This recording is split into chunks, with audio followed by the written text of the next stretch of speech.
Yes, yes, yes. It is the Castworthy Podcast, and we are back at you. It is Sunday, March 20th. I am Big Steve, aka Last of a Dying Breed, on the Twitter machine, joined by the VP today. Running a quick two-man fast break right now as EJ, who claimed last week he's done with savagery, has disappeared and is nowhere to be found. Probably in a black hole somewhere. Black on the outside. Oh, Never mind. um, let's see where you're going. yeah, I was gonna go. It's all right. What's up, man? I missed you guys last week. You guys held it down, held down the pod activities. How you been, man? I haven't talked to you guys in a couple. I'm fucking terrible, man. I'm fucking terrible. That's how I am. Elaborate. Oh, it might actually help if I get my mic in front of me, huh? We are kind of recording this thing, huh? I mean, I could hear you. It sounds like you're taking a shit. You know, if that's the brand that you want to put off, could live with that. But nah, man. I'm just watching. I know we're gonna get into it later, but I'm watching all this NFL shit, and it's just pissing me off, man. I feel like as a Dolphins fan, like I don't participate in free agency. I just observe it happen. You know what I mean? Like I'm watching complete divisions get completely restructured before our eyes in a matter of days. You know what I mean? AFC West, AFC North. And I'm looking at my team and it's like we re-signed all of our mediocre ass linebackers. And that's it. It's like yay for depth, I guess. Sounds like doing anything else. Sounds like the story of my life, man. The Cowboys. I mean, I guess Amari Cooper was probably the biggest sign that we've had in a while, years ago. But this year we lost him. We lost Randy Gregory. Actually, we had Randy Gregory and then we lost him. He kind of pump faked us. Yeah. Then we re-signed everyone. So the only people that we really got, again, we'll get into detail later, is Dante Fowler, which I think is pretty good. Edge rusher. He makes up some, or he's a rusher. He makes up some of the loss on Randy Gregory. But I also, James Washington at wide receiver, which, I mean, this guy can't hold Amari Cooper's bags. Like, it's crazy. So yeah, it's kind of been funky, man. And then sprinkle in there, free agency. So the NFL is just basically showing that no other sport can hold a candle to them because you got baseball popped up and motherfuckers like, yeah, baseball's back. And then the NFL free agency started, you haven't heard shit. Yep. You got March Madness. Like historically, March Madness is like this big thing. I didn't even do a bracket this year. Yeah. Like that's how bad it is. And I've done a bracket probably for the last 20 years straight, easily, And what's crazy, like even though it's March, I didn't really think about it was March Madness. And I went to ESPN to it was the day that the Deshaun Watson trade happened. And when I turned on ESPN, they had college women's basketball on, and I literally said to myself, like, why the fuck is this basketball game on? Like I didn't realize it was fucking March Madness right now. Right, exactly. Yeah, so and then the NFL comes and they start free agency, and then you see some of these big movements, and that's it. Sports world is done. Until they kind of slow down, which now there's weekends NFL tends to slow down a bit. Now you're starting to see a little bit more, but yeah, man. So I had an eventful week. It was spring break. Did you guys do anything fun with TJ over spring break? Nah, we just chilled at home, man. We just chilled. For him, we've been trying to get him to lose some weight, so we're trying to change up his diet. So I had him go walking. And the first day I told him go walk. I'm like, hey, go out there, 30 minutes, make sure you keep a good pace, get your heart rate up, stuff like that. He comes back. He comes in the room like, how was your walk? It was okay. It was good. And I'm like, are you really like that like exasperated from walking. He was like, I mean, it was hot out there. And I'm like, T, I was like, I see the sweat on your shirt. I know you walked. I don't need to show. You know what I mean? Like, I'm like, goodness gracious, yo. TJ funny. He went out and sat on the steps, came back in, splashed himself in the bathroom. It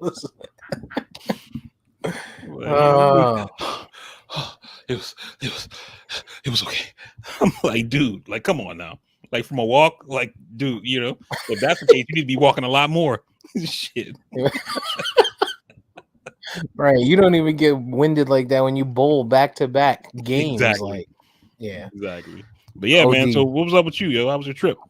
It was good, man. I went out to Tennessee, Gatlinburg, Trump country.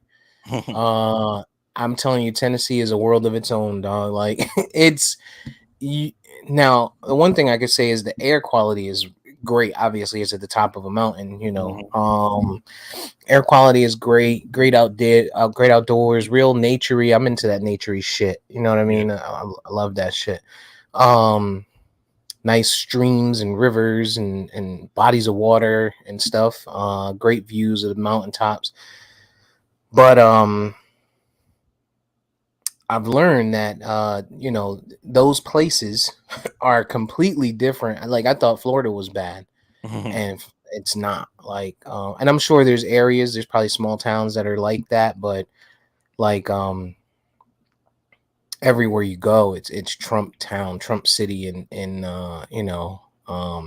like every other store, there's a Trump flag, or there was a Trump they had one that was a Trump store, and then they had one that was a Trump cafe. Like, it's crazy. It's crazy. It's just, I'm still trying to be safe, right? To me, everyone's coming out like, oh, COVID is, it's a thing of the past, right? So we're wearing the masks, and there was 6 of us, right? It was me and Ash and Nikki, and then my in-laws and my mom, right? And as each time we get out and we pop out somewhere, or we hit the strip or something, we got our masks on, and we're like foreign fucking artifacts. Like, the way people are looking at us, like what is that? Dirty, like some of them dirty looks. Like, it's crazy. It's crazy. And we were probably definitely in the minority, but for mask wearing as well. Like, I was sitting in I forget where we went. And I'm looking around. Oh, it was this first day. We went to this pancake house. I'm sitting there, and I'm looking around, waiting for our table and shit. In the whole restaurant, there was one other person that had a mask on. It was one little white girl in the corner, and I'm like, oh, she must be sick, or immune compromised or something. Like, her family's forcing her or some shit, because she was the only one with her family. The rest of her family didn't have one. Like, it was crazy, man. It's crazy how they fucking how they live out there. Yeah, it's its own world, man. It is, man. When you get in that part of the country, man, it's different. But it's beautiful. I mean, it's amazing, right? It's really nice out there, and the people, like you could tell there's no doubt there's racism out there, but you could, there's racism everywhere, but the people are even nice. You know what I'm saying? Like, when you think of certain areas, you think, oh man, I can't go here. It's going to be, and of course it's a tourist area, right? We went to Gatlinburg. So we were between Gatlinburg and Pigeon Forge.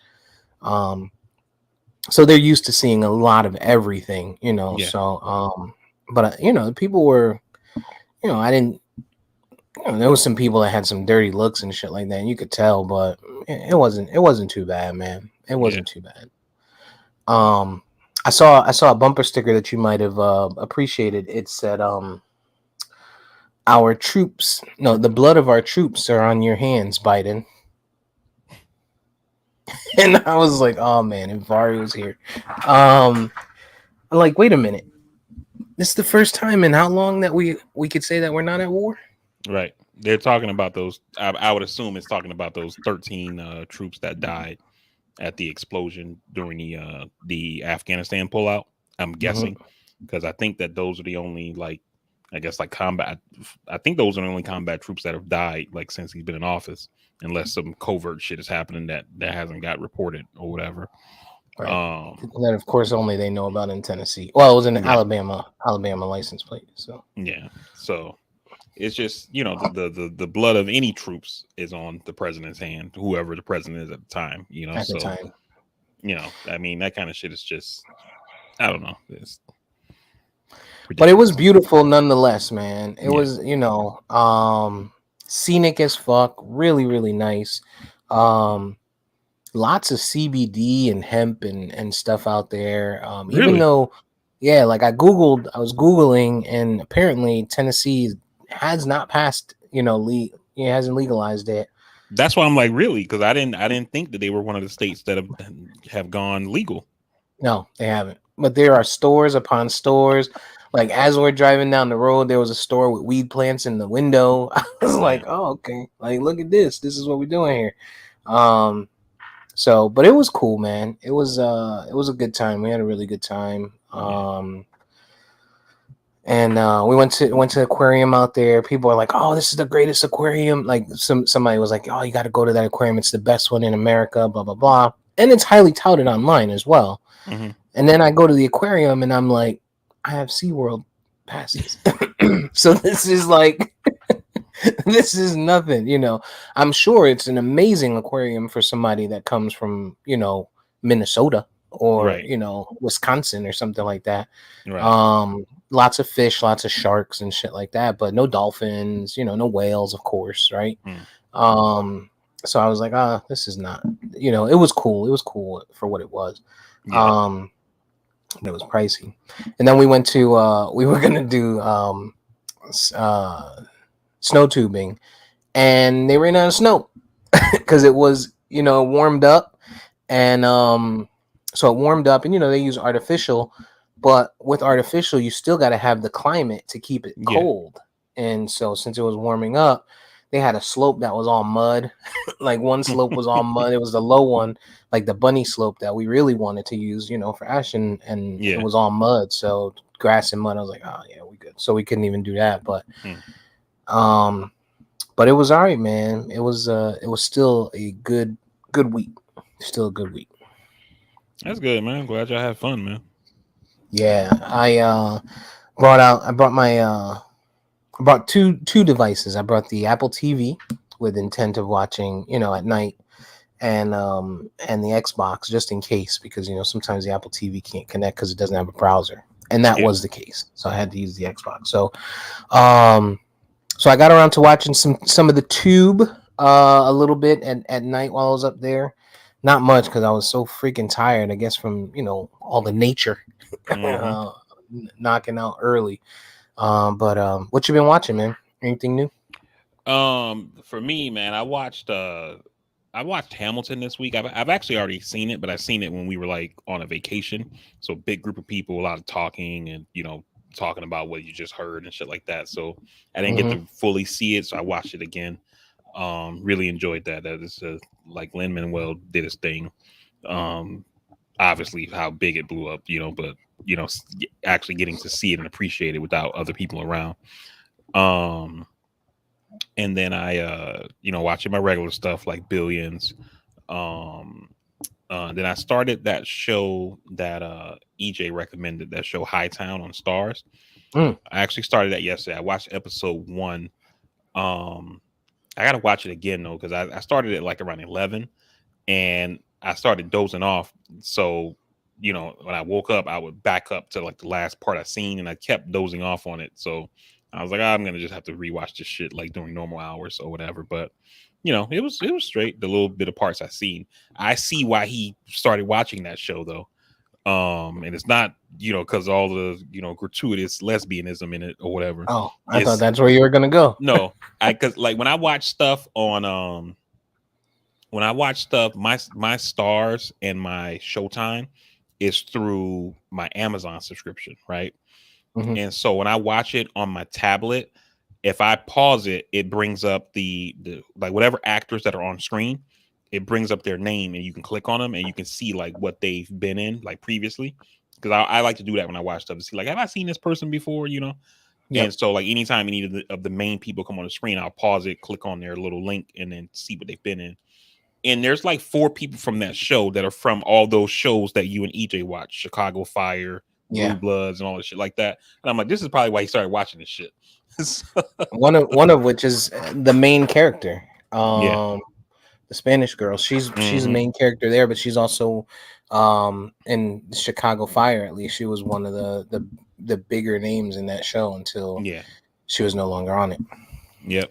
So so I started that. Like I said, it seemed straight for the parts that I did watch, but I started it late, so I got to try to check it out again when I'm actually like up or whatever. But yeah, that's about it for me, man. What about you? Oh, another thing real quick too. So that's through Stars, obviously. So I started my Stars subscription, so I'm gonna start checking out the Power shit at some point. But I was kind of flipping through to see like what was on Stars, and I saw they had See No Evil, Hear No Evil. I was like, I gotta watch this shit again. I haven't seen it in years. Oh, with Richard Pryor and I always forget his name. Curly hair. I can't remember the white dude's name. Yeah. I gotta watch that shit. I haven't seen that in years either, but like it used to be on TV all the time when I was younger, flipping through channels or movie channels, and that would pop on. And that was a funny one. I'm gonna definitely go ahead and get a chance to watch that. I was watching and you got to catch up on all the Powers. What's the last one that you watched for Power? Was it Power? Power. Series finale. Okay, so you got some catching up to do. The good thing is they're not all like Power and then Ghost, book 2, which is Ghost. That one is kind of intertwined, similar to like when you guys talked about Marvel and you talked about how, initially we thought that you wouldn't need to watch WandaVision and shit like that and to be caught up on the movies. So Ghost book 2 is a continuation of that, right? So you kind of, you need Power for that, but if you decide to do like Raising Kanan, you can do Raising Kanan without Ghost book 2 because book 2 is 2 seasons while Kanan is 1, right? Or even Force, which is Tommy, you can do that without Kanan or book 2 because it's kind of in a lane of its own right now. But like we talked about a couple weeks ago, my thought and my hope is that eventually it all comes together, which I think it will. Like 50 is a smart guy. He's going to get some writers that are smart enough to understand that, and they're going to find a way to loop it all in and pull it all together. Obviously we know Kanan is a backstory, right? It's teaching us about how Kanan came up. So that's a prequel, but the Ghost book 2 and the Power and the Force book 4, when you throw those together, there's got to be a way to do it. I could see it. There's no doubt. Yeah. But I'm behind on that because I didn't get to watch last week's or this week's. The internet was kind of spotty up there at the cabin, so I watched a little bit of it, but I did. Hightown was one of them. I told you guys I liked that one. I got a lot more of that to catch up because I think there's 2 seasons of that. 2 seasons to be fully caught up. But so that was one of the ones that I was watching while I was there. I tried to watch some Power, didn't really get around to that. But there was I watched that movie, that new Disney movie, Red Panda. Is it called Red Panda? Or are you making some shit up? I think that's what it's called, Red Panda. I think because she the girl morphs into like a big red panda, right? She does morph into a big red panda. It's called Turning Red. But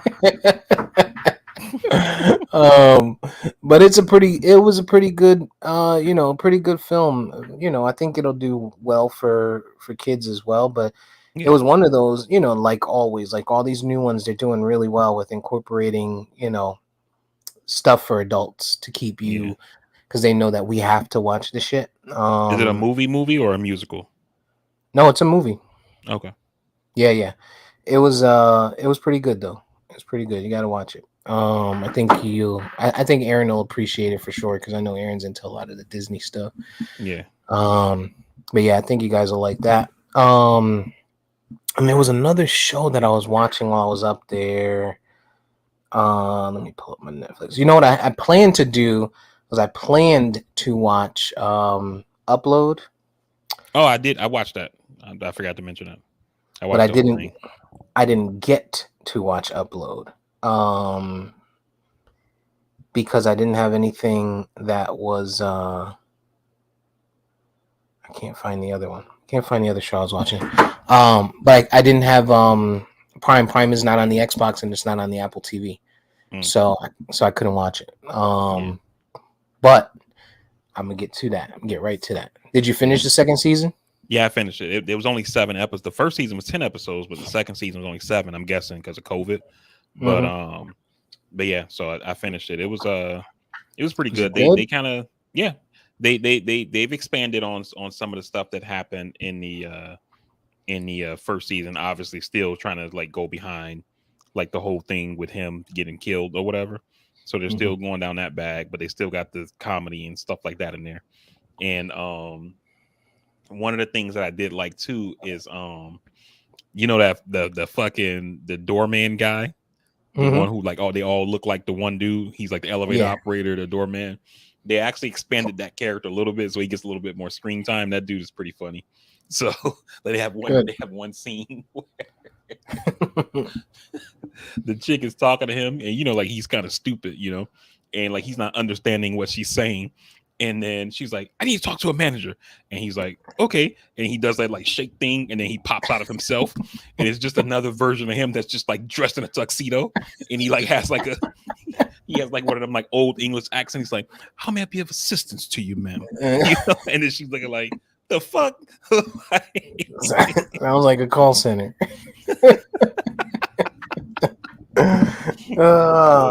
But yeah, it was good. I liked it. I wish it was longer, but I know, you know, they didn't say it anywhere in there, but I'm assuming because of COVID, which is why it went from 10 episodes to 7. But they still, I think they still got enough done in there. I hope there's a quick turnaround for any new seasons because I hate these big pauses like this. Yeah. Because the big pauses like this make it difficult for me to get back to shit. That's how I end up. That's how I lost out on Billions. There was another one that I missed out on was Ray Donovan. So Ray Donovan was the time when my provider had that break with Showtime. When they had that break and they were down for something like 6 months or 3 months before they kind of came to the agreement and renewed. So during that whole time, I didn't watch Ray Donovan. So when it finally came back on, I missed all those episodes. And I was like, fuck it. I don't got time to go back and watch this shit. So I hate when they have these big breaks like this. Yeah, that's one thing I appreciated that Billions did when they stopped because of COVID in season 5. Like you watch season 5, you got the first 5 episodes. Then there was the COVID break. And then when it came back, they finished the season. But apparently when they went back to filming, they filmed the rest of season 5 and season 6. So like when the season 5 finale happened, there was like a break of like 6 weeks, and then season 6 started back up to keep it in this normal slot that it normally comes on for Showtime. Yeah, they gotta get creative with some of these shows like that for sure, because you can lose. Like for me, I mean, I really like Upload a lot, so I'm probably gonna go back and watch all of season 1 again, and then pop into season 2, just because I remember it, but I don't remember everything. You know what I mean? And it's a show that I really liked. I remember it was a really good series that I liked. So and it's only 30 minutes, so it's a quick watch. Like I didn't intend to watch the whole first season, but it was like, you know, I was like, oh shit, Upload's back, and then I watched episode 1 like one night before I went to sleep, and I could have watched another one, but I was like, I don't want to be up all night, so I watched the one, went to bed, and then the next day I watched one during lunch. And then that evening, I watched like 2 more. And the next day, I watched the 5th one during lunch. And then that night, I watched the last 2, and I was done because it was only 7 episodes. Yeah, I'm gonna go back to it for sure. I need to finish that out, and hopefully, we'll get a season 3 of that pretty quickly. And then also started Outlander, which is a show that me and Aaron watched together. The show about the woman who like she goes to like this like Stonehenge or some kind of like artifact like that, and she touches it and ends up going back to the past. So season 6 of that just started. Gotcha. Yeah. Oh, you know what I started watching? That's what it was. I started watching that movie. I didn't really like it. I actually turned it off. It was the Ryan Reynolds one. On the Adam Project. Adam Project. Yes. Yeah, I got that on my list. I didn't like it.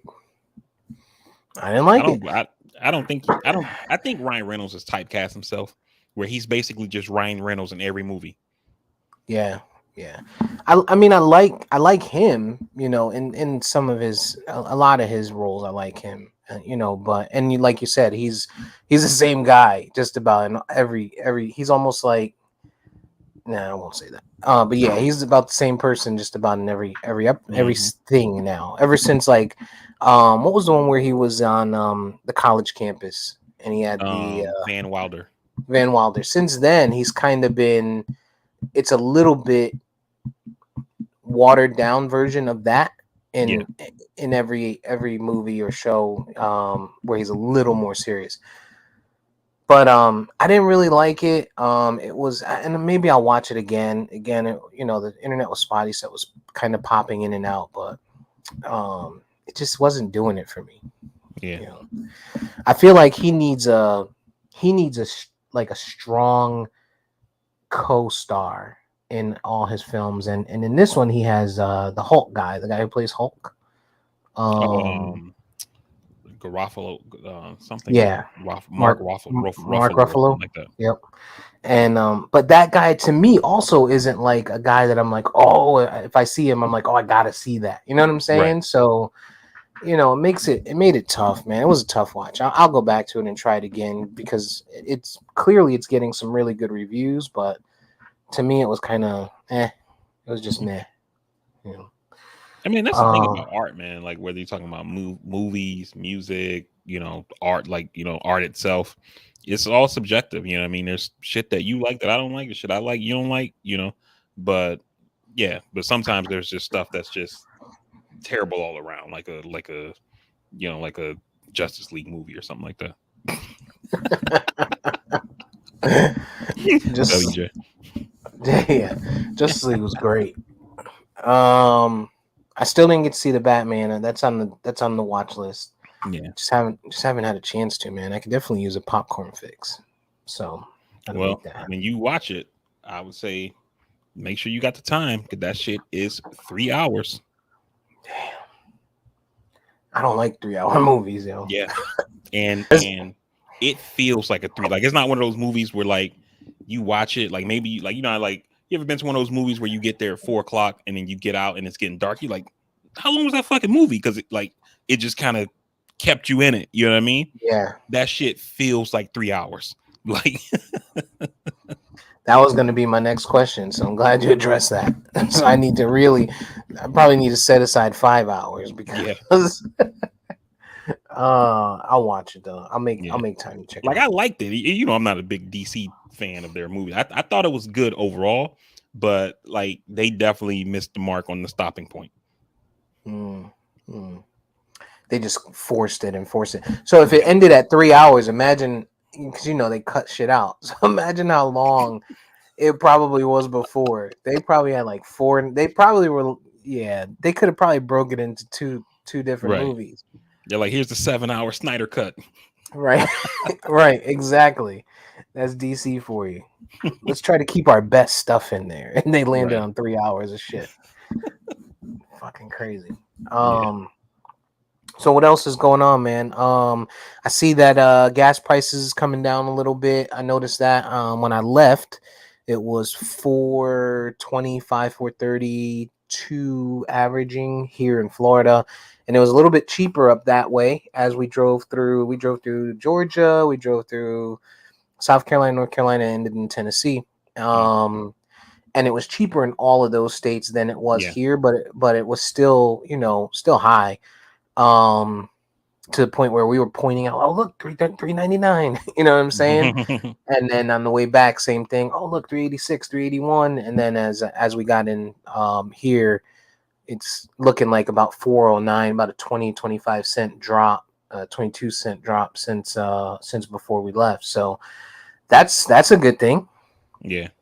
I mean, the price of oil, like in the market, has been going down. So, it seems like with oil prices going up or going up is an elevator, going down it's like stairs, So Mm-hmm. and so it seems like that's what's happening here, or whatever. But they seem to be trying to come down some. But the shit in Ukraine isn't over. So I imagine, depending on like what's going on, we could see these like up and down spikes like for the next however long this shit lasts. Right. I wonder if that amazing or that extreme spike or increase was due to spring break coming, and they knew a lot of people would be traveling, and there was just opportunity there. Well, like we talked about in pre-production, it's going to take for someone on a corner to say, I'm going down to 375, right? Yeah. And then the other three on that corner are going to come down to 378, 379, right? And then now that corner is going to make the next corner of two gas stations have to drop down and, make it a domino effect. And I'm wondering if that's kind of how we're seeing the decrease is, somebody kind of put their foot down, whether it was one company, whether it was just Shell or Wawa tended to be like the least expensive out of everything that I've seen traveling this last week. I mean, it probably will take something like that, but I mean, these companies really have no incentive to do it, so I doubt we see it, but you never know. I've been surprised before. I didn't think I would see this much quarterback movement in one off season, and it's been happening. So who the hell knows? You know what I mean? I know, and we got more to come. Right. Yeah, so that's good, man. At least that stuff is coming down. People are kind of leaning on that heavily as reasons to hate Biden and stuff like that, which is one of the minimal reasons I would think anybody should really dislike him or say that he's doing a poor job. Is gas prices. While it is something, it's we've talked about it at great length. What else is going on the political front? Are we still just seeing a lot of Ukraine? Any new signings? Anything like that that's notable? I mean, it's been mostly Ukraine, man. Nothing of note happened last week on the national political front. This week will be a big week. It's because this week is the hearing for Ketanji Brown Jackson for Supreme Court. So that'll take place Monday through Thursday. That'll eat up a lot of the news coverage. I'm actually kind of wondering how they're going to do it, because news has been like wall to wall Ukraine. Like any program I turn on like cable news channels, it's been just Ukraine from start to finish. And then every now and then they'll sprinkle in a little bit of like, hey, this thing happened, back to Ukraine, and I mean, like MSNBC has like 3 of their hosts that are hosting their shows from Ukraine, or not from, like one is in like Hungary, another one's in Poland, another one's like in this town that's right on the border of another country, but they're in Ukraine. You know what I mean? So this now with the Supreme Court hearings, they usually play those things wall to wall. So I'm wondering, are they going to do like a split screen where it's like Supreme Court hearing on the big screen, and then on the small screen, here's this bubble of Ukraine, So, but is this like her swear-in or something? No, this is her confirmation hearing. So, gotcha. Essentially what'll happen is for the Supreme Court nominees, they do it a little bit different than normal confirmation hearings. So, at a normal confirmation hearing or a normal hearing period in Congress, you normally would see they'll start the hearing, they swear in the witness. The chairman makes an opening statement, the ranking member makes an opening statement, and then the witness makes an opening statement, and then they go to question and answers. On the Supreme Court hearings, what they do is the chairman and ranking member make an opening statement. They get like 10 minutes or something like that. And then after they're done, each member on the committee makes an opening statement. And then after they all make their opening statements, the witness, which is the judge, she gets to make an opening statement. So Monday is going to basically just be statements. So if you watch any of it, you're just going to see her sitting there because it's just people talking, And then on Tuesday is when they'll get into question and answers. Wednesday is round 2, questioning answers. And then Thursday, they bring in other witnesses who will argue for the judge's qualifications. And then the minority, which the Republicans have the minority, they get to call a witness. The minority witness is usually going to be somebody who's against the person, who will tell you why it's bad if she goes on the court. And then after that, that the hearings will be done. Maybe about 2 to 3 weeks will go by, but that's normal process. They're speeding this thing along, so I don't think it'll be 2 to 3 weeks. It'll be like a week, and then they'll vote in committee to say yay or nay. And then after they vote in committee, it goes to the full Senate. Normally, like another 3-4 weeks after that, but they're speeding it along, so I assume one more week, and then they'll vote for the full Senate to confirm her. And then after that, she'll be confirmed. Gotcha. Now you said you won't hear any cases though. That's the thing that's weird, because I didn't mean to cut you off. Is that Breyer, the justice who's retiring, what he did is he said he's retiring after this Supreme Court session, which ends in June. So basically, once she's confirmed, we're going to basically have a judge in waiting, and then once he steps down in June, she'll get sworn in to start hearing cases, even though her actual real swearing in won't happen until October, because the Supreme Court, they basically run from the first Monday in October through June. And then but the reason they do the ceremonial swearing in, like right after she first gets confirmed and stuff, is that it allows her to start working on hiring staff and to start getting briefs on cases and things like that, because each Supreme Court justice oversees a certain amount of the federal judiciary throughout the country. So like Roberts oversees DC, Sotomayor oversees like the Northeast region, you see what I'm saying? And so they have to get her sworn in so she can start overseeing that region of the country that the justice that she's replacing was overseeing. And Gotcha. And so that's why they do that right away, even though her official swearing in won't happen until October. But also, It's like, the thing I'm wondering about is, like, she's currently a federal judge. Once she gets sworn in, I doubt she's going to be hearing cases on the lower court, since she'll be approved as a Supreme Court justice, but she won't be hearing anything on the Supreme Court. So it's like, does she still get a paycheck? Like, what the fuck is happening during these 3 months until Breyer steps down? You know what I mean? Yeah. So is this the week we start wearing our black fist picks in her hair and our and shit? Like, is that where we're at this week? Or I mean, I guess so. It's gonna be interesting this week, man, because I'm pretty sure people are gonna see her husband sitting behind her. He's a white dude. They're mixed race daughter. So I'm pretty sure you're gonna start seeing people online do what people online do. Let me get my memes ready. You said, I was in and out of the chat this week, so I missed a lot and kind of skimmed through. I saw you post. I think I did. Did a congressman die? Yeah. Congressman. I gotta find his name.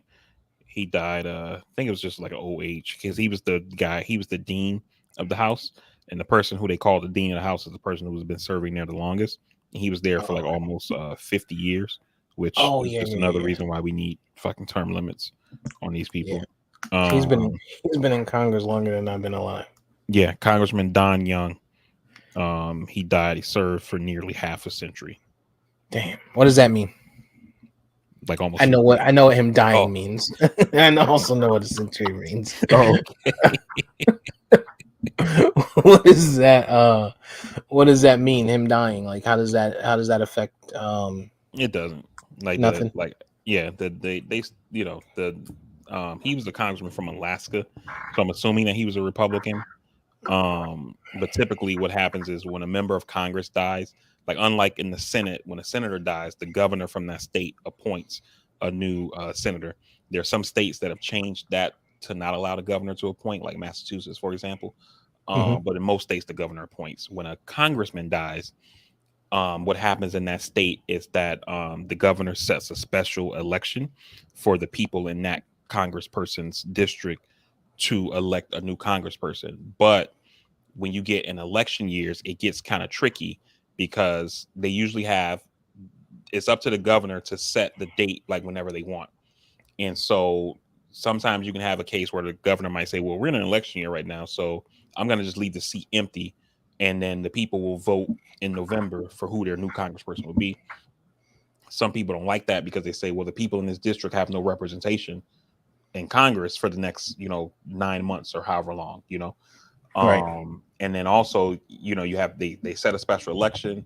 He just died this weekend or last week, so that means that the special election is usually like 90 days away. So that'll put you like in June, and then you have the election, that person wins, and then they'll only be in office for like 6 months unless they win in November as well. So some people think it's like a waste of taxpayer dollars to run this election, but so it just kind of depends on. It's up to the governor, really. Gotcha. Okay. Yeah, that was the thought for me was it like the Senate or not? Yeah. Which it's not. No. All right, so not much on the political front. We'll keep an eye out to see what happens with Ketanji and see how that plays out. But you said it'll be a few weeks, right? A few weeks of coverage. Yeah, Or is it I mean, just like it'll be this week was where to get the most coverage, and then Right. they'll break back in and probably cover it when they actually vote in committee, and then when they vote in the full house, and then she'll go on to be a judge, and most people probably won't even remember her name in the next month or something like that. Gotcha.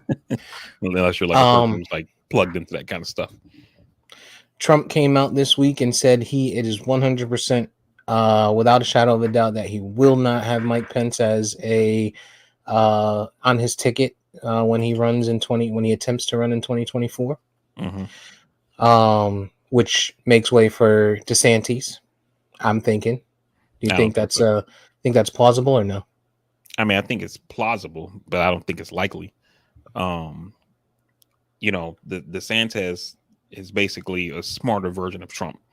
And it seems like Trump's taking a lot of shots at DeSantis in the last couple of months here. And I think that he sees that DeSantis is a possible rival, Correct. And he's trying to knock him down a peg, put him in his place kind of thing. So that's why I don't necessarily see it happening. Could it happen? Sure. I don't think it's likely though. I think Trump is more likely to he's more likely to pick a woman the next time around. And then also, even speaking of the next time around, I mean, it's just this shit that Trump is doing. It just, it shows like how weak our laws are, and because we operate like on the political front a lot by norms and traditions instead of laws and regulations and things like that. And what I mean is that Trump is out there basically. I've seen multiple reports saying that Trump has been telling people he's going to run. He keeps hypothesizing about 2024 and shit like that or whatever. And the reason that I bring this up is that Trump has a PAC, that America First PAC or whatever the fuck it's called, where he raises money. And the laws are different for candidates versus like just, politically active people who are raising money or whatever, right? And so if he's essentially a candidate, then there's different requirements for him with this money that he's raising and shit like that. And the FEC is not doing anything about it because the FEC is just a super weak, or the Federal Election Commission, they're just a super weak organization. You know what I mean? And so it's why he can go out there and do all of this bullshit and still you raise money the way that he's doing and talk the way that he's doing, because our FEC and our laws are just like super weak, which allows a person who doesn't care about the law to exploit them. So do you think DeSantis is potentially going to try and make a run for the Republican nod? I think so. I mean, it's basically been an open secret that DeSantis wanted to run, and his whole wanting to run thing is basically why he ran for governor. He was trying to elevate his profile to run in the future. I think DeSantis probably would have liked it better if Trump won in 2020. That way he would be term limited, and then he can come in and run without having to quote unquote challenge Trump, where he can run like as a, for like a third term for Trump, basically, That didn't happen. And so now when Trump runs, I don't really think it's an if, I think it's more of a when Trump runs, he's going to have, a lot of these people are going to have to make decisions on whether or not they want to try to run. And the problem is that for Republicans, in my opinion, is that they've allowed their party to be shifted so far to where it's about Trump and it's not about like the policies and things like that. So when you get in there, it's not like you're going to be arguing like, oh, I'm better on these tax rates or I'm better on this issue. You're going to have to basically say you're better than Trump. And to a lot of the Republican base, like that's blasphemy. You know, you can't be better than Trump because Trump is the best. And so if you say anything negative about Trump, you're evil and you know, you got to go and all, you know what I mean? So I think a lot of the field will end up self-clearing. There are going to be some people who run, but you know, I don't know how well they'll do. Just because even though DeSantis is the most popular Republican outside of Trump, Trump is still the most popular. So right. Yeah, and then I think, you know, I just feel like as much as we hate the things that DeSantis has done because we're here and we see the, you know, the overwhelming negative impact that it's had on Florida, outsiders don't, right? They're thinking, man, Florida's got their freedoms. You know, the people that support that kind of, you know, that kind of policy in that group, you know, they've got their freedoms. They're hanging out. They're out there partying. They, you know, they didn't take it away. You know, they got their gun laws. They got this. They got that. Right. So I think he could be. I think he could be very popular. And I think he'd be a force to be reckoned with. Specifically because, you know, and we have some time. There's still time for things to kind of bubble up and change. But you know, some of the, you know, we're still seeing the Biden numbers are not looking the greatest. And, you know, I will continue to stand on and always stand on the fact that, you know, what we're seeing, the elections and the politics and stuff like that, that we're seeing people like you and E and, you know, the extremely educated political minds, he's doing great things. But to those who are not, the people that are seeing it for face value, myself and a lot of others, and people that have even less, you know, political knowledge than I, you know, it's going to be a challenge. It's going to be an uphill battle for them. No, I definitely agree with that, man. You know, a lot of people don't look at policy. They look at, you know, like, what are you doing? Like, how do I feel? You know, and for some of this stuff, like the student loan thing, as an example, you know, prices. We were talking about inflation a second, or not inflation. We were talking about gas prices a second ago, but kind of gets you into that inflation talk and those kinds of things. So people look at that kind of shit and be like, this shit isn't done, you know, and so. You know, I've seen post after post after post on social media, people saying, "Oh, we found $13.6 billion for Ukraine this week," but you know, student loans or, you know, gas prices, or there's still homelessness, or like whatever the issue is that somebody cares about.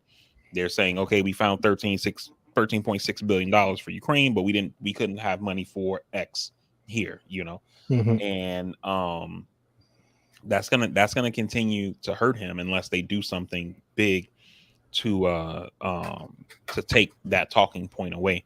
My fear is that because of how fickle we are as a people, is that, let's say Biden did do the student loan thing, right? And it will be like, oh, hooray, you know, Biden did this student loan thing. Maybe his numbers goes up some, and then people say, well, what about homelessness? What about this? What about that? What about, you know, like you're not going to satisfy a lot of people. And this is also why I always say that this is one of the biggest problems for the Democratic Party, is that the Democratic Party as a whole is a coalition, whereas the Republican Party, they care about ending abortion rights, taxes, you know, regulation, guns. That's basically, they all care about that, right? That's it for them. You know what I mean?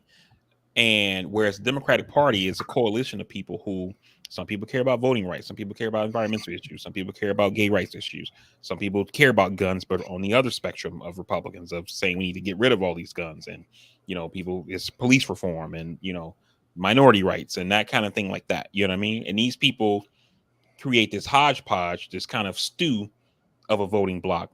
But it's like, you know, in that stew, you know, you got these potatoes over here who only care about this shit, the peas over here, they only get the carrots, the beef, you know, whatever.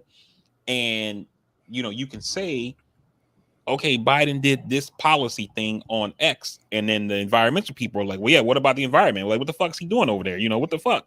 What about guns? What about this? What about, you know what I mean? And so I think that that's always going to be a problem for whoever the Democratic president is, because of stuff like that. And Obama had the same issues. The thing that helped Obama's numbers not lower the way that Joe's has, in my opinion, is that one, Obama had the cool fact. He was a cool guy, you know what I mean? Regardless of what people think about him, the motherfucker was different. You know, he had swag to him. And I think that helped people like relate to him and like him and things like that. And then Obama's black support, it never moved. You know, there was one point where from black voters, he was getting like 98% support. And then like in the second half of his administration, his numbers among black people cratered and fell all the way down to 92%. You know what I mean? Right. So, but Joe don't got that. It was like, okay, black people, they were liking him at like 93%, and then that shit is like at 60% or something like that now. You know what I mean? So I think that's also what's really, really hurting his numbers, is that black people, the base of the Democratic Party, aren't really feeling him right now for shit like student loans, police reform, that kind of thing like that. And you know, he don't got that factor like Obama got, to where black people was just with him, like ride or die regardless. You know what I mean? Yeah, it's the what have you done for me lately, and yeah, you know, it's, you know, sleight of hand, right? To me, I think it's sleight of hand. You while we're seeing all the great things that are being done policy wise and internationally, and how we're helping Ukraine and stuff like that, black people, a lot of black people and supporters are still waking up, and they're still seeing, you know, the homelessness, right? And that's where you get the people, you know, in their neighborhood. Those are the ones that are waking up and they're like, oh, 13.6 billion, but we can't do anything for homeless. Meanwhile, there are homeless shelters with open beds, right? But people don't kind of put that into perspective. You know, same thing with hunger, right? Also, by the way, while I was in Tennessee, I'm pretty sure the 2% of Americans that are farmers are in Tennessee, because it's all farm. But yeah, you know, so people, I don't think it's getting put into perspective, and that's how you get that drop to, you know, the 60%. The student loans is a thing. The gas prices are a thing, right? You know, the supporters that we talk about, that I talked about pretty strongly going into the presidential race, was the people, and you know, go back to you know, you were there, previous episodes and stuff like that. These people didn't have the means to take the stimulus and put it on the side and wait until the gas price increases, right? So, you know, so the rebut that people have is, well, you got the stimulus, you know, so why are you complaining about gas prices? Well, the stimulus paid 1 month's rent and maybe some food for a lot of these people. And that shit's long gone. You know, the child tax or child, is that what's it called? What's the actual name? Child tax credit. Child tax credit.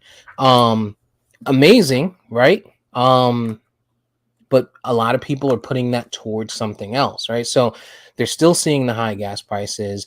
While they did, you know, extend the student loan freeze or whatever, you still have that in the back of your mind while it's frozen, right? It's like, well, one day they're still going to come, and these companies are still reaching out saying, well, hey, what do you want to do to prepare for when your payments start again, right? So while Joe Biden and his people are saying, hey, this is what I did for student loans, those student loan companies are still hitting you like the car warranty companies. Hey, it's frozen for now, but in May, what do you want to do? Here's the plan of action. Do you want to start setting that up now? Do you want to make payments now? Like, so you're still getting that, right? And so I think that's where you see that drop. These people are just, you know, including us, right? Middle class people are not really seeing a true benefit from it. Right. And part of Biden's problem too, I think, is that Biden is too friendly, right? Like he wants to get along with everybody. And I'm cool with that, you know. I like the fact that our president is not a dickhead, right? You know, but at the same time, sometimes, you know, you gotta fucking hurt some feelings, right? And like you talked about the child tax credit, right? Program's super popular. People love it. I don't think I've met a person who said, "Man, it's getting this $300 a month fucking sucks." Right. I mean, obviously people will want more, but nobody complaining about getting a check every month, And this program goes away because Joe Manchin won't vote to extend it, right? Mm-hmm. And you don't hear Biden beating him up over that, And so you have him taking all the slings and arrows, Biden cut off the child tax credit. I was getting this, gas prices are high. I needed that money, et cetera, et cetera, et cetera. A lot of people probably don't know who the fuck Joe Manchin is. Yep. You know what I'm saying? And so I feel like Biden should have made him own that shit, but he's not going to do that because he's looking at it like, okay, Joe fucked me up here, but I need him on the next thing, and I don't know. I just feel like at some point, man, like you have to take the gloves off and stop just being a nice guy. Like I always remember this thing Obama did. He went to there's this bridge in Kentucky that actually like you go through Cincinnati and then you go over this bridge, and then when you get to the other side of the bridge, you're in Kentucky. I actually drove over that bridge when we left when we went up there to for a TJ's bowling tournament or whatever up in Ohio. We flew into one city, but flew out of the Cincinnati area or whatever. So because Cincinnati doesn't actually have an airport, you fly into Kentucky and then go over that bridge to go into Cincinnati. Gotcha. But anyway, I drove over that bridge. That bridge is terrible. Like it's like I'm like you drive over that shit, Steve, and you go in thinking like, am I going to come out on the other side? Like it's a terrible bridge, and I didn't realize that this was the bridge that I was going over when I went over it last year.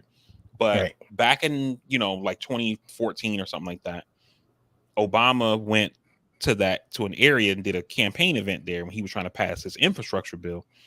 And the reason they did that is because that area of Ohio is where John Boehner was the congressman from. He was the Speaker of the House at the time, and then it connects to Kentucky, which is Mitch McConnell, who was the majority leader in the Senate or whatever. And Obama went there to highlight to the people there, this bridge is fucking falling apart. I'm trying to get it fixed, and the people who represent you in this area won't allow me to do it. You know what I mean? So when you're driving over this bridge and it collapsed, and people die, or we can't get commerce done and things like that. Whatever it is that goes across this bridge per day, as far as businesses, jobs, people getting to and from work, et cetera, it's their fault. I'm more than willing to sign the legislation to fix it. They won't pass it. You know what I mean? Yeah. And Biden doesn't do that. And I think I don't know that he can with Joe, because he like you said, he depends on him, right? The split requires his need for him. Yeah. If it was a Republican, like if it was Trump, he's fine. He still got all his people. He still got all his backing, right? He got his 50. He could be like, this is Manchin. Joe Manchin's fucking us, right? And he would, right? But Biden can't, because if he does that, one, it's his own people, right? It's his own party, and they're going to spin it to make it look like, hey, there's chaos in the party. These are the people. Dims in disarray. Right. So it makes it challenging, but he's still, there needs to be some way he makes him wear that. Like he needs to. And if it's not him, it needs to be indirect. Indirectly, he needs to say, hey, listen, West Virginia, y'all broke. What I'm saying? Like, I drove through West Virginia and y'all are struggling. What could you do with an extra $300 a month? Mm-hmm. If you have a child, or $600 or $900 or whatever that looks like. You know what I'm saying? Yeah. Like, some way he needs to make him wear that. Mm-hmm. I agree. All right, man. I think we had enough of that for now. All right, let's get to it. I know you're still beaten and battered. NFL free agency. You guys, I mean, listen, you guys had some good years. Cornerbacks. You picked up some good cornerbacks last year, NFL free agency, we're seeing quarterback movement. It's starting to look like the NFL is starting to look like the NBA. Yeah. You know what's crazy about that, Steve? Me and my brother were talking, and like before free agency started, I mean, like literally like a day or two. And he was like, where do you think this quarterback is going to go? He was asking me about like Matt Ryan and another quarterback. And I was like, I saw this thing on either ESPN, NFL Network, something like that. And the person was making a point of people keep talking about all these quarterbacks moving. He was like, but let me ask you a question. Who's replacing them? It's not like there's these great backup quarterbacks just waiting to take over. And so teams are like, oh, let me move so-and-so. Let me move so-and-so. He was like, so I don't really think a lot of quarterbacks are going to move. And I thought, like, that's an excellent fucking point. I agree with that. And that was kind of my stance. And then free agency starts, and it's like Russell Wilson, Deshaun Watson. Oh, shit, they're trying to get rid of Matt Ryan to bring in Deshaun. And, now Baker. And, so I'm, like, shocked at how much movement we've had just at the quarterback position, because you don't normally see free agency like this with QBs being moved. I think Deshaun Watson, I think that was a sweepstakes. I think Seattle was hoping, let's get rid of Russ and clear some space for this guy. Obviously Atlanta was thinking, a succession plan for Matt Ryan. If we can get this guy in here, then maybe we'll be reactive and get rid of Matt Ryan or trade Matt Ryan. And Cleveland, same thing, right? We heard, the chatter about it in Cleveland 3 days earlier, where, they had that weird, there was, just some rumors out there. And then it died down. They're like, nope, Cleveland's not doing it. And then Baker's like, well, hey, they were talking about moving me, so I want to be traded.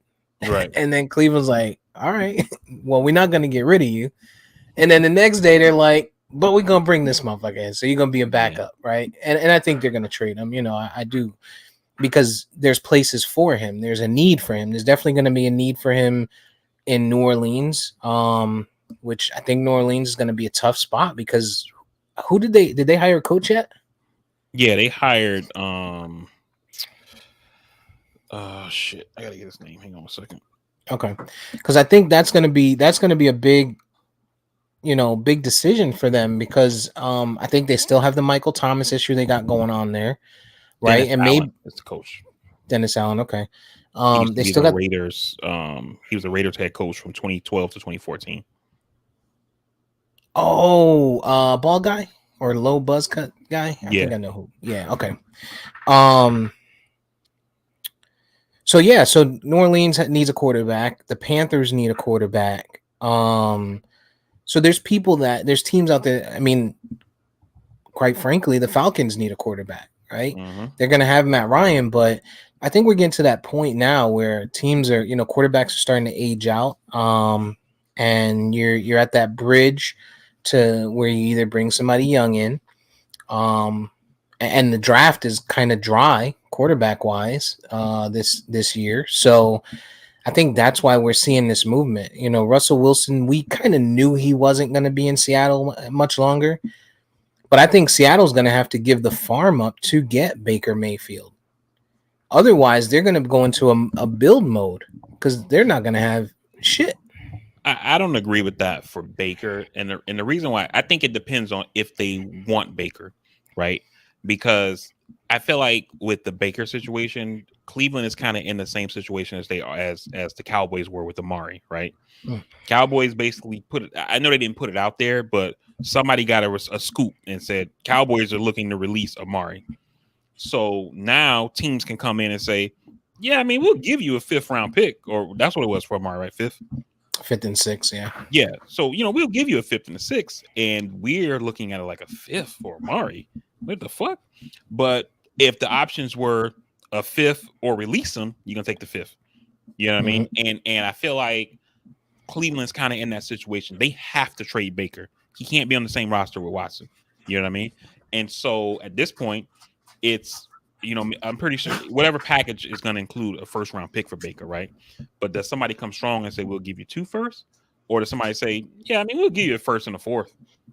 And if that's the strongest offer, you're going to take that shit, because you don't really got a choice, Yeah. Cleveland is such a pretty well put together roster on both sides of the ball at this point, that it's like, draft capital is probably going to be what they're looking for. Yeah. You know, they ended up getting Amari Cooper. Maybe they get another wide receiver for Deshaun to throw to, but they have some young wide receivers over there. They have Nick Chubb still there. They still have Kareem Hunt there.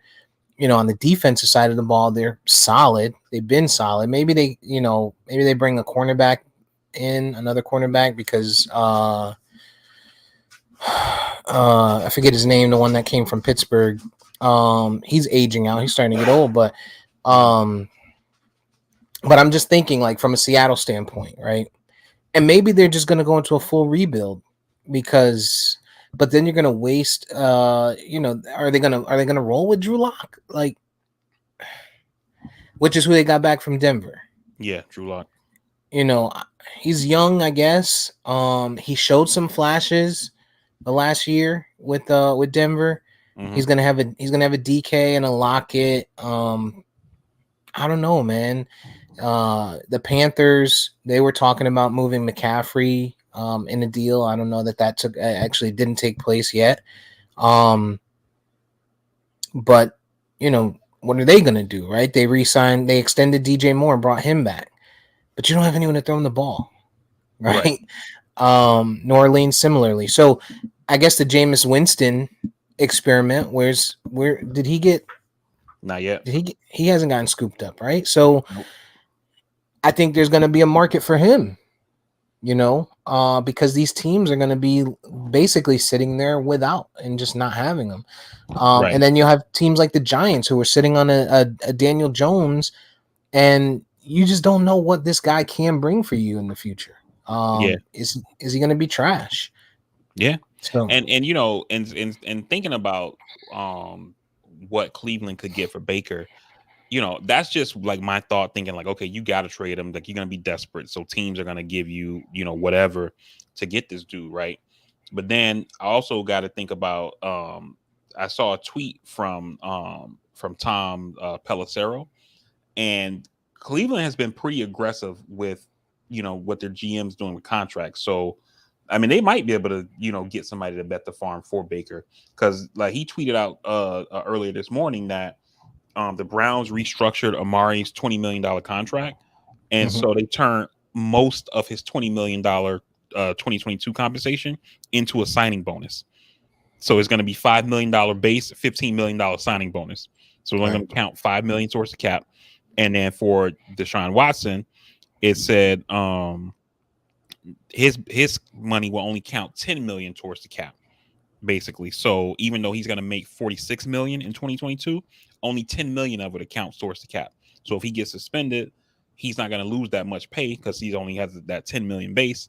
And then for him and Amari combined, they're both going to make a combined $66 million in 2022, but it'll only count $15 million towards their cap. So if their GM is being aggressive like that, just in contracts, you know, maybe they're going to be just as aggressive in trying to, you know, send Baker somewhere, you know? Right. Or you hold him, because is Baker Mayfield, did he ever get extended, or is he still on his rookie deal? I think Baker's still on his rookie deal. Because if he's on his rookie deal, you could just, hey, listen, you're gonna sit on this bench. Like this, where you. I think the quarterbacks get a 5-year deal. I think it's like a 4-year with a team option in year 5 or something like that. But I think he's still on his rookie deal. Let me pull it up real quick. Guaranteed $18.9 million for 2022.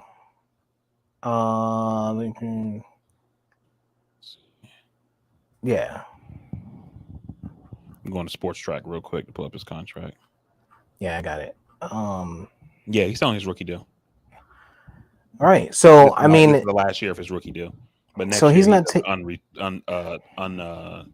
unrestricted free agent next year. So he's not taking up a lot of cap space. Maybe you know, if you don't get the deal you want, you don't have to settle. You have a guy there in case Deshaun does get suspended, or something like that. And not only that, I think teams are going to be a little standoffish, because if he only has this last year and then he's unrestricted, am I going to take the chance of giving you a first round or 2 first rounds or whatever that looks like for a guy that could leave next year?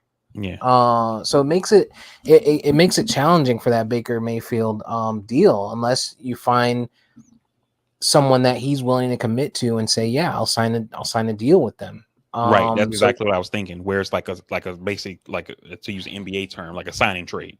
You know what I mean? Where he gets the extension long term, and then he goes to that new team or whatever, and he's going to be their guy.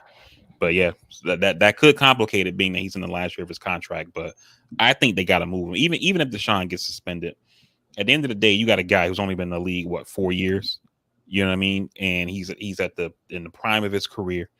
So even if you don't have him for this coming season, you'll have him the year after, and you got all this talent that you've put around him, and that team will be ready to go. And I mean, if we look at Cincinnati, in the NFL, sometimes you're just a quarterback away, and they got a good squad. They've put people around Baker. It's Baker that's the problem. So you bring in a guy that's an upgrade, and shit. Yeah, and I think they're safe. I think Cleveland's safe because charges dropped. If the NFL's probably looking at it like, why would we suspend this guy? So I don't know, man. I don't know where Baker's gonna land.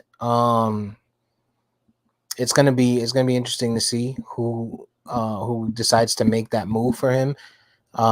Could it be Washington or Indy? Right, Indy got rid of Carson. Yeah. Indy got rid of Carson Wentz, and maybe they feel like, all right, if we can bring him in, we were okay last year. We should have been a playoff team, should have made a good move, but Carson Wentz made some bad decisions and some bad spots. Can we bring this guy in who is a game manager? Don't get it fucked up. Baker Mayfield is a game manager. He's not, he's not a stud in any way. But you have Jonathan Taylor and stuff. My problem with that is that it's a lateral move. Like if I'm going to be giving up draft capital, I don't want to bring in the guy I just got rid of. You know what I mean? Like right. But no, they might lowball because they got a lot. Not a lot. They did get a lot. They got a lot for Carson Wentz, I feel. Mm-hmm. So they're holding on to some extras.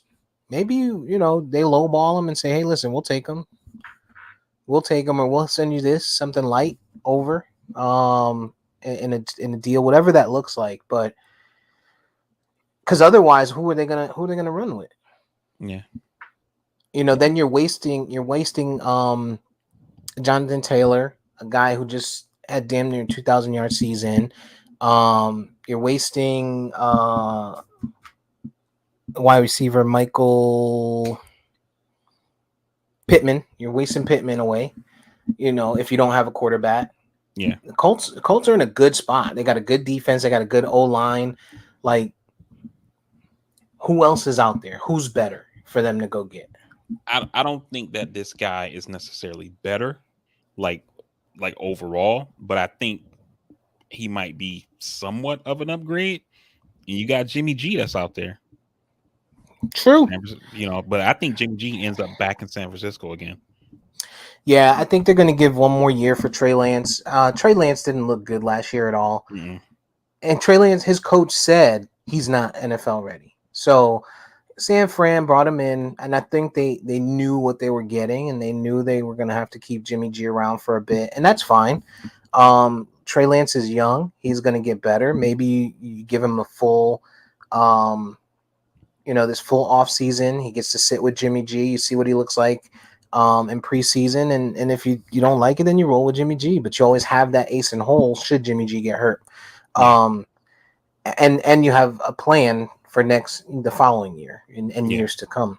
But then, like we talked about, Jameis. I think Jameis would be in a good spot with Indy. Because he can throw the deep ball. He can hit Michael Pittman on those crossers. And Jameis looked pretty damn good with New Orleans this past season until he got hurt. They said they sent him to get the LASIK, which took care of his eyes, and he was saying, with Tampa, he couldn't see that great. And he was telling the team he couldn't see that great, but he didn't want to wear glasses. To the tune of 50 interceptions, I don't know, but I think he could do well in Indy. So I'd like to see one of those two guys there. That is just an amazing statement, yo. I got a job that's gonna pay me millions of dollars, change my family tree forever. But it depends on me wearing some glasses. Right. Can't do it, dog. Yeah, this is the same guy who was going to be the number 1 overall pick and decided it was a good idea to steal fucking crab legs. Like, dog, you're the face of that city, of the college in that city. You don't need to steal crab legs. Like, I don't understand like what goes into the like you doing the pro con thing, you know. Is I could imagine this guy like, man, I'm gonna look stupid with these glasses, but I also will be making, you know, millions of dollars. Right. But I might not get no pussy. Right. The glasses. Glasses can't look stupid. Can't look stupid. Yeah. That shit is amazing. But yeah, I think Jameis could be an interesting fit. Also, another person that's out there is Matt Ryan. Atlanta's clearly shown that they're looking to make a move. They lost him to Deshaun Watson. Who knows what the relationship is like now that they were openly, you know, trying to bring somebody in, and maybe they decide to move him and go for a rebuild. And I think he could fit in an Indy, you know, playing in the same kind of atmosphere, stadium to stadium. You know, the team, you know, got a good running back, got good receivers. He got a strong arm. He can throw deep. You know, so you know, I think that could be a good fit too.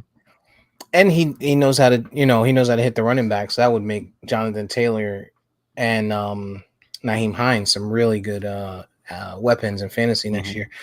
But maybe, yeah, and I think maybe you get them on the horn if I'm Atlanta and try to run a three team deal, right? Because you're going to need a quarterback, right? So you get Cleveland involved to where you get Baker. You get Indy involved where they get Matt, and then Cleveland gets the picks that you were going to send over to Indy. Mm-hmm. And Indy still keeps the picks that they got for Carson Wentz, you know, and everybody wins. So I think there's some creativity that can take place. Interested to see. I think there's a lot of movement still left to be seen before the season starts. And I think it's good to see all this quarterback movement. You know, I think it's like we talked about with LeBron. I think it's the players kind of taking back the power, and not, you know, quarterbacks not having to settle and say, well, I'm going to sit here for the life of my time in the league and just be on a shitty team, or, you know, Russell Wilson already got his ring, but end of day, from here on out, he would have been on a dead end team if he was quiet, which he was fairly quiet. But I think behind the scenes, you know, Russ is the good guy, right? So in the public eye, he's not out there like, I need to be moved. But I think behind the scenes, he probably went to them and was like, hey, listen, this shit ain't working out. You know, he's a professional and he gets it. So, and speaking of players' power, man, fucking shout out to Deshaun signing a fucking 5-year, $230 million contract that's fully guaranteed. That shit is crazy. Coming off of a scandal that another team just kind of created. Crazy. Yeah. Oh, and we didn't, you know, almost forgot. We would be ignorant to not mention when we're talking about quarterbacks. Aaron Rodgers got his extension. And he was upset with the Packers because they got rid of Randall Cobb without telling him and without, you know, consulting him. Boy, oh boy, I wonder how he feels about losing Devontae Adams. Apparently, the talk is that they kept Rodgers in the loop on this whole on Devontae Adams thing, but you know, I can't imagine he came back. He said he didn't want to be a part of a rebuild, and I can't imagine that he came back thinking my number one guy is going to be gone. So, you know, right, his number one guy now is Lazard. Yeah. Or Valdez-Scantling, depending on what you know, who you think is the better option. But he can't be happy about that. Like, dude, at least go out and get me Juju. You know what I'm saying? Like, if you're going to get rid of Devontae, cool. Go out and get me Juju. I'll take him. You know, at least he can be a number one, no doubt, with Aaron Rodgers throwing him the ball. Yeah. And you know what else is amazing? It's like, because you know how we see these contracts. So it's like, okay, this contract, this person signs. Like I remember when Dolphins gave Tannehill that extension, and they were saying like, "Damn," and that kind of helped reset the quarter because like if Tannehill's getting paid $96 million, that means we got to give so and so this much, and because this guy's not that good, And you see Devontae Adams signed a 5-year, like $142 million contract, and Juju gets a 1-year, $10 million deal. I mean, he can be a number one, but I mean, he's not Devontae Adams, but I think I don't think he's a $10 million player. He's settled. No doubt he's settled. Yeah. I mean, he's coming off an injury. Actually, he's coming off two consecutive years of injuries. But it wasn't a leg injury. Like for me, when you're talking about a wide receiver and it's not a leg injury, they're not going to lose. There's a great chance they don't lose explosiveness. They don't lose speed. They don't lose. They've been able to still practice their footwork and their cuts. You know what I'm saying? Like I don't know that his value should have come down that much, or did he settle? Right. Another interesting name out there that I think it could end up in Green Bay would be a Julio Jones. That there was talks that he could consider Tampa Bay and head out there with Tom Brady, but that's a stacked wide receiver team core. Yeah. And I don't know what they did with Chris Godwin. I know he got hurt at the end of the season. He was supposed to be a free agent this year, and with an ACL. I think it was ACL. It was ACL. It was a big injury. It was either ACL or his Achilles. I don't know if anybody signed him. That's going to be a tough one. The Cowboys, when they got rid of Amari, decided they were going to get, bring Gallup back. But that's where I get to, that was a leg injury. That's a problem for me. Gallup was able to jump. He was fast. He was, good in and out of his cuts. After a leg injury, that's concerning for me. So I don't know. I just looked up Godwin. It looks like he's still on the Bucs. Is he for Tampa? Yeah. Yeah, that's what it looks like. He's still with the Bucs. Okay. All right. But I definitely could see Julio going there, right? You can go play with Tom Brady. You don't have to be the number one because you got Mike Evans there. You still have Gronk there. You still have Godwin there. And you get to play against Atlanta twice a year and say, fuck you. Right. So that wouldn't be bad, but I could also see him in Green Bay. Go up into Green Bay, inexpensive. Maybe Green Bay should have considered that and, maybe try to hold on to Devontae and bring Julio in. Yeah. And I got the team by team free agency stuff up. It looks like Tampa, they used their franchise tag on Godwin. Gotcha. Franchise tag on him, and then they later agreed to a 3-year, $60 million deal contract, $40 million guaranteed at signing. I think that's fair. I think they looked him out. I mean, he's a great talent, but he's you're taking a chance on giving a guy a contract when he may not even play this season. Right. So I think that's fair. That's a fair deal for them. Yep. What other big moves did we see in free agency? I mean, we had the Deshaun Watson. That was just like huge. Russell Wilson, another huge one. Kirk Cousins, man, he showed up with the ski mask in. Finesse. This dude, Kirk Cousins, has signed since 2016. He signed $230 million fully guaranteed contracts since 2016. Finesse. Kurt Finesse Cousins. That's his new nickname. Right. So you had that happen. You had the Amari trade. For us, I would say our biggest signings for the Dolphins was we franchise tag Gesicki, and then Emmanuel Ogbah, who's our defensive end. We re-signed him to a 4-year, $65 million deal. Dolphins didn't bring anybody new in from outside?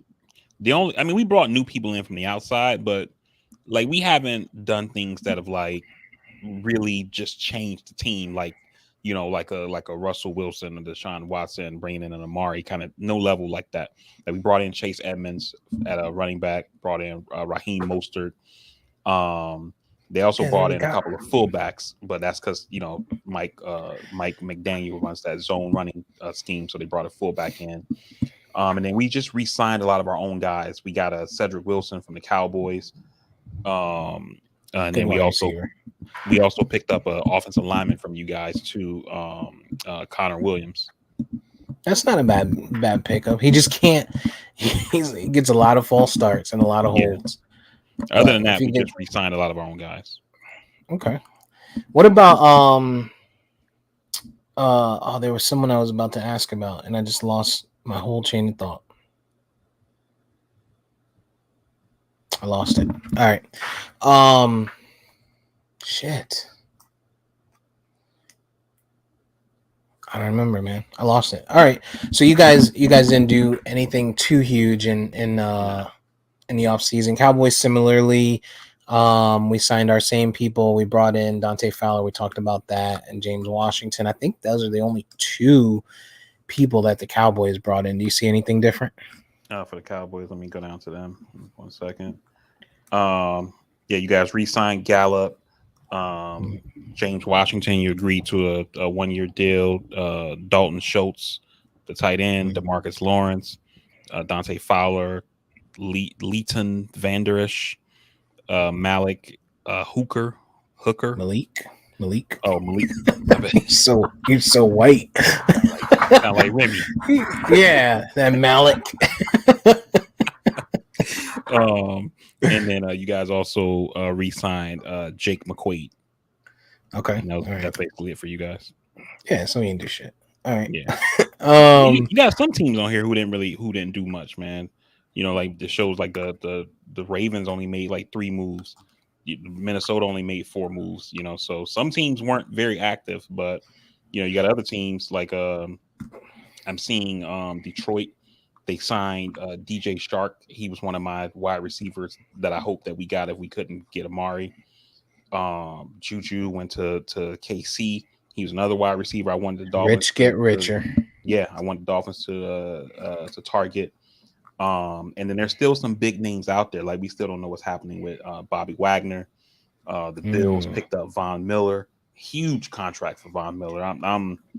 I'm surprised at that deal they gave him. That for a guy that's 32 years old. Right. So so there's still some moves yet to be made. And again, I mean, free agency, it's easy to say like, oh, it just started, but teams still got to go through the draft, so we don't know what's going to be what. But I don't like our activity level in the draft, especially at offensive linemen. I've been talking about that shit all off season, offensive line for us. And looking at the moves that we've made, it appears the Dolphins think there's not a problem with our offensive line. And regardless of like what you think about Tua, this kid has no protection. And if we're saying this year is make or break for him, how do you evaluate this kid fairly if you don't give him proper fucking protection? Mm-hmm. I think I would like to see Bobby Wagner play with the Cowboys. I'd like to see Bobby Wagner go to Cowboys and then us move to a 3-4 with Wagner, Vander Esch in the middle, and then damn it. Just lost my train of thought also. Or if we, I mean, I don't know. I just completely. Oh, DeMarcus Lawrence re-signed with us. That's what I was going to say. DeMarcus Lawrence, Devontae Fowler, as our downman. Mm-hmm. I could see that working for us. I could absolutely see that working for us. But I don't know, man. There's still a lot of movement to make. Did the Jets do anything since EJ's not here?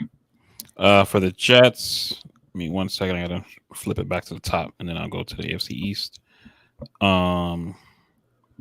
Jets. For the Jets, they re-signed Flacco to a 1-year deal. Re-signed Tevin Coleman. Re-signed Braxton Berrios.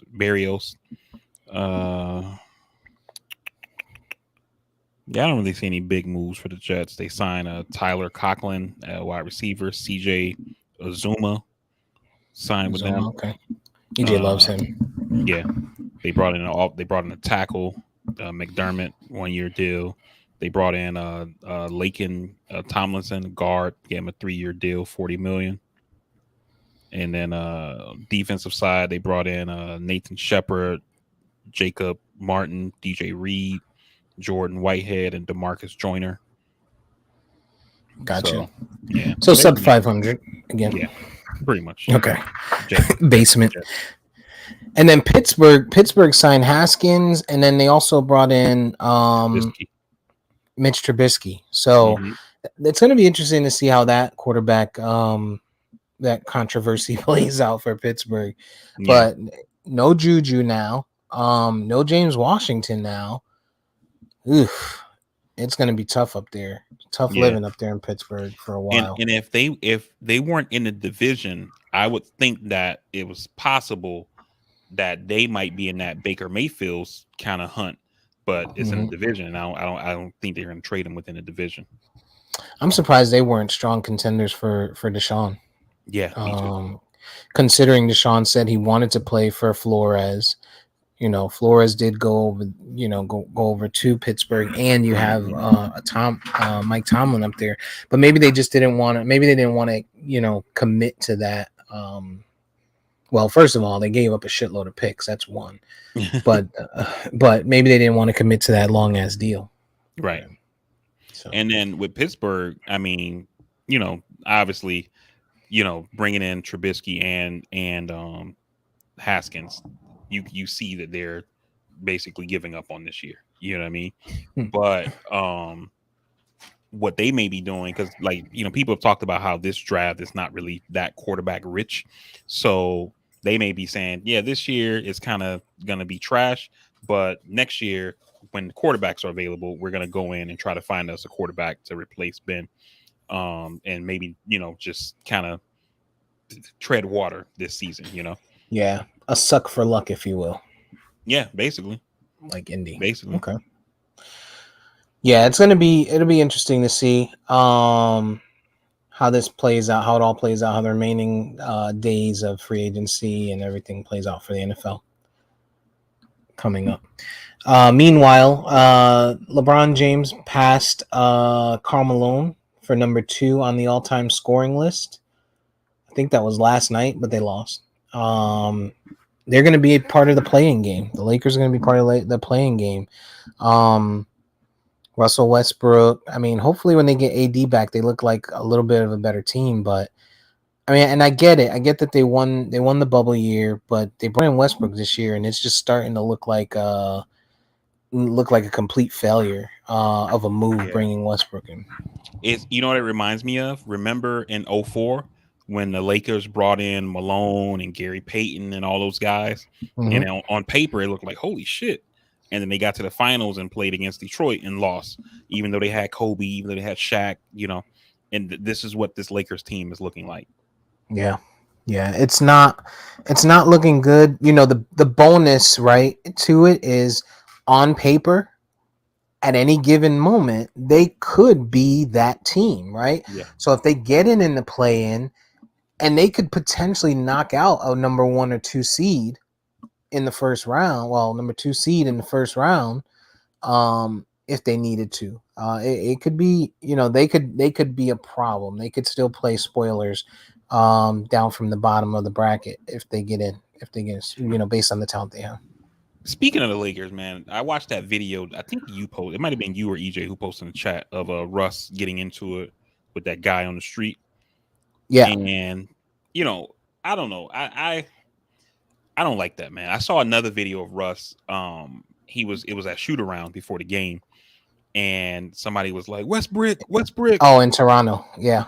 And then he was like, "The fuck you called me?" And he was like, "I was saying Westbrook," and he was like, "All right, And like, while that shit is funny to see, I feel like this shit is gonna escalate with I don't know if it's gonna be Westbrook or another player. Like I saw one where somebody was saying something to KD, and it was like, and the person wasn't even talking shit. They were just like, "Come on, KD, man, we need you to take over, pick it up or take over or something like that." They said, and KD was like, "Why don't you sit down and shut the fuck up?" I'm like, yeah. God, but I feel like this shit is gonna escalate, and it's only the player is gonna get the downside because they're gonna get sued, they're gonna get suspended.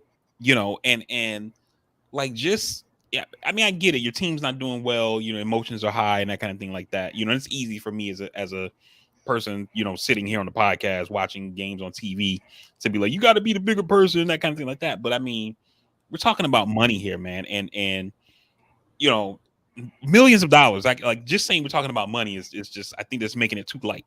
You know what I mean?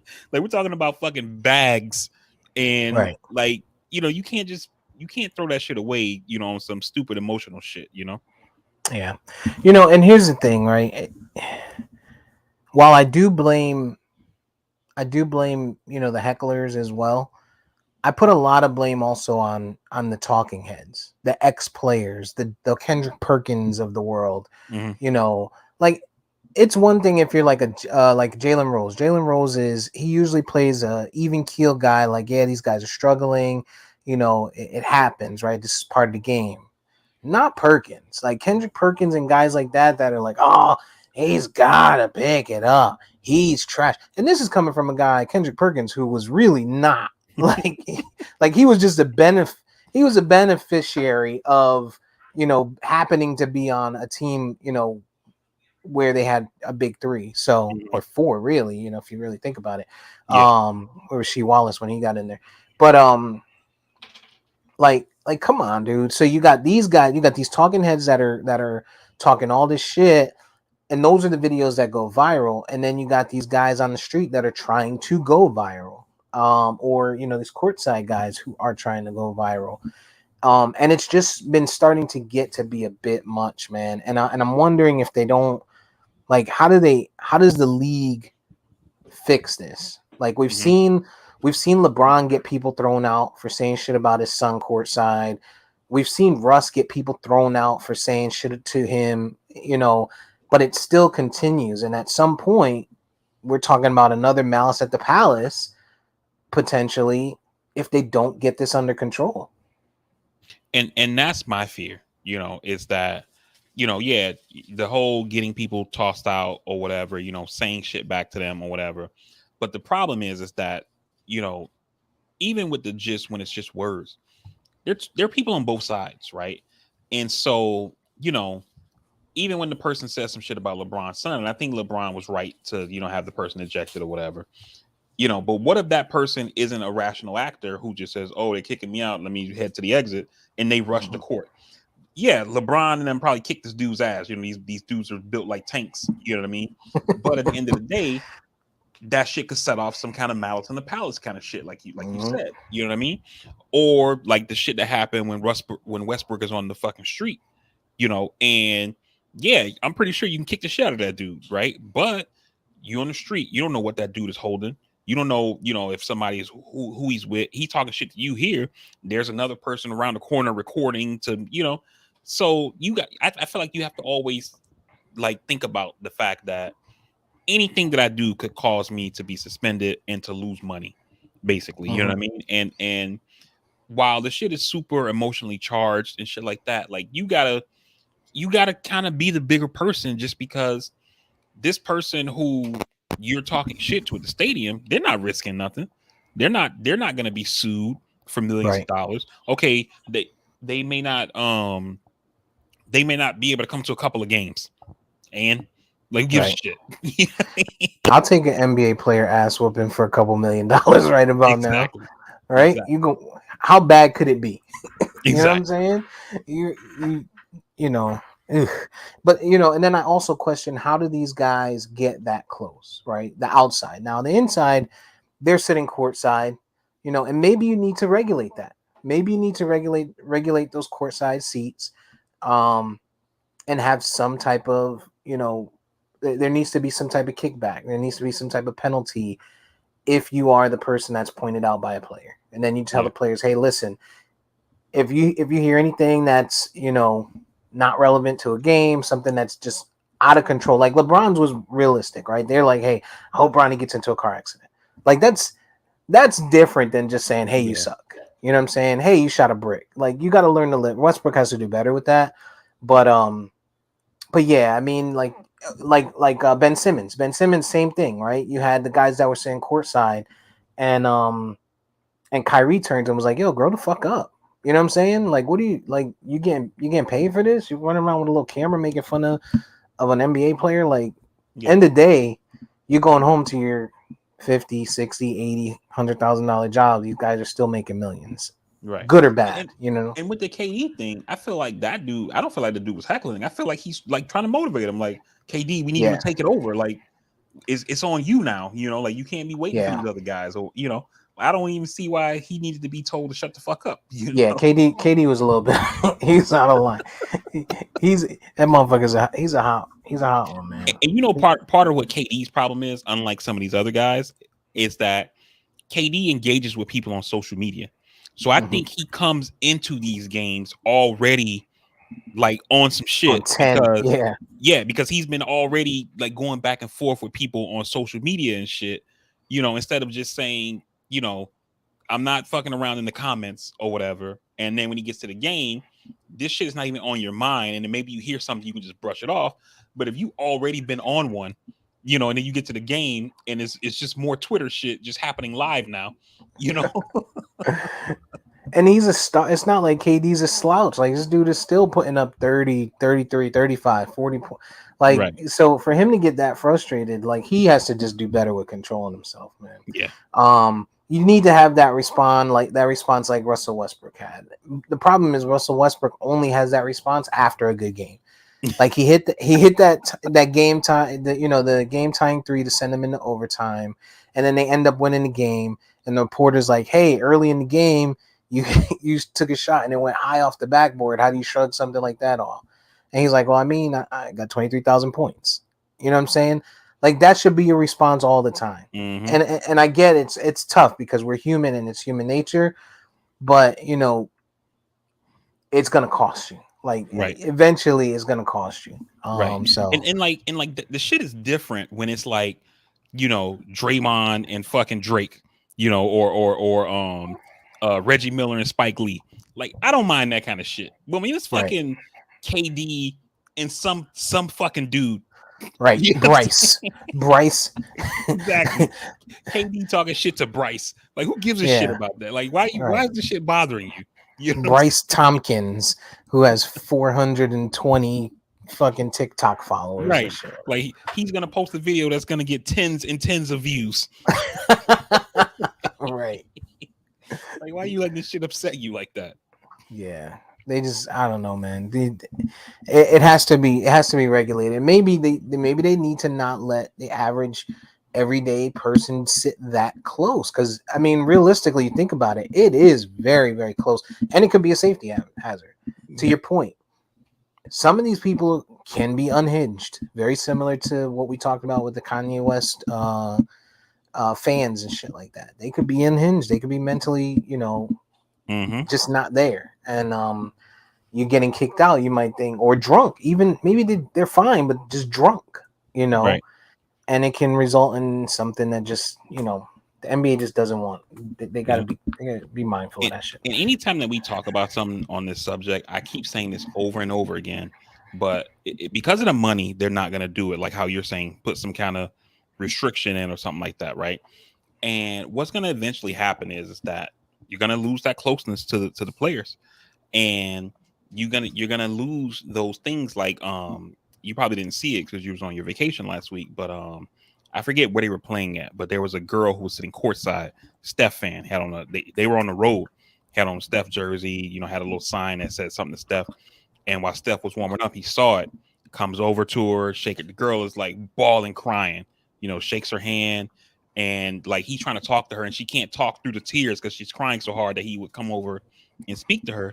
And then he was like, "Come on, let's take a picture or whatever." And you know, she gets up to take a picture with him and shit. But you're gonna lose that kind of stuff because of Bryce. Right. You know what I mean? Exactly. Bryce Tompkins. Yep. I know it, man. But yeah, I hope it's the Lakers, man. They gotta get it together, man. LeBron is he's aging out. And it's starting to show. Clearly it's not, and by him aging, I'm not saying that he's getting any worse. You know, we expect him to not be at the same level. He's still putting up numbers, still doing what he can, but the carry option is just not there. Like to carry you grown ass men who are making hundreds of millions of dollars, an AD and a Westbrook, and like, come on, man. I need my 15 out of y'all. I need my 18 out of y'all. Like I can't put up.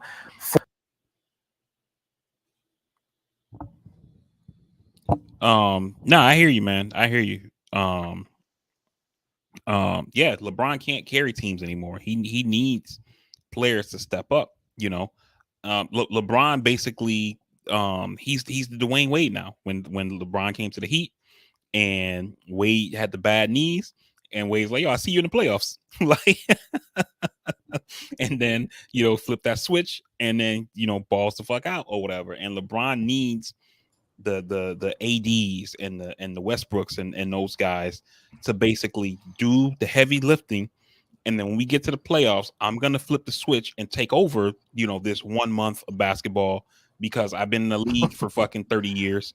And it's kind of like in the chat when we were talking about with Julio. If Julio went to the Bucks, he's always injured. Brady might be like, "Hey, I just need 5 games out of you. I need you to play week 17 as a tune-up, and then these playoff games in the Super Bowl. That's all I need from you." You know what I mean? Yeah, you can get some half routes here in the other weeks, but and LeBron is kind of he still can dominate a game. LeBron, I don't think he's at a point where he's going to be dominating a season anymore, because at the end of the day, regardless of what you think about the man, Father Time takes no mercy on no person. Like, I don't care who you are, how good of a body, how good of a shape you keep your body in, how much you spend on rehab. Like, that's a big thing with LeBron and Russell Wilson. That shit, it catches up to all of us. There's no, he's undefeated. He's never lost a battle. Right. Yeah.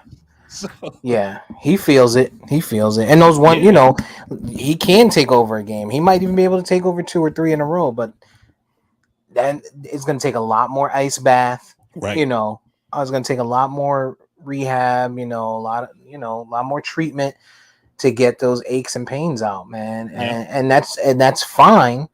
But then once that playoff time comes around, it's going to be painful, man. So. Yeah, man. I remember one year when the Sergeant Major of the Marine Corps, who's like the highest enlisted Marine, he came to our base and he was talking to us, and he was saying like how, you got to try to take care of your body because when you get older, et cetera, et cetera. And he was like, I didn't realize I was getting old until he was like about 6 months ago. I ran my PFT, physical fitness test, and he was like, he couldn't even run a 300 PFT anymore, which is like a perfect score. And he was like, on the run, that shit was killing him. You know what I mean? And he was, and to run a perfect PFT score, you got to run your 3-mile run in 17 minutes or less. And he's like, I can't do that no more. Like these 30 years of fucking, all these hikes and all these runs and all these deployments, that shit eventually takes its toll. No doubt. So, and so it's gonna get you. It's gonna get you. And LeBron needs those guys to step up to help him to where I don't got to put up 30, 35, 40 points a night. Maybe the night I only score 18 and we get the dub. But I don't know if those guys he got are gonna do that for him. Right. Yeah. Yeah, and these teams are just getting better, man. These young kids are starting to look really like John Morants of the world, the Devin Bookers of the world. Like these guys they're not scared. They're not starstruck. You know what I'm saying? Like, it used to be that you're starstruck. Like, great example is the other night they played Toronto, and the Lakers won that game. But I forget the kid's name, but he had a really good game. And afterwards, the interviewer was like, "Hey, how did it feel to do that against LeBron? When you were coming up as a younger player, what impact did LeBron James have on, your game?" And he was like, "To be truthful, I was a Kobe Bryant fan." You know what I'm saying? Like, and I'm not saying that to say that he slighted them or anything, but these kids are getting in there and they're like, I'm good. You know what I'm saying?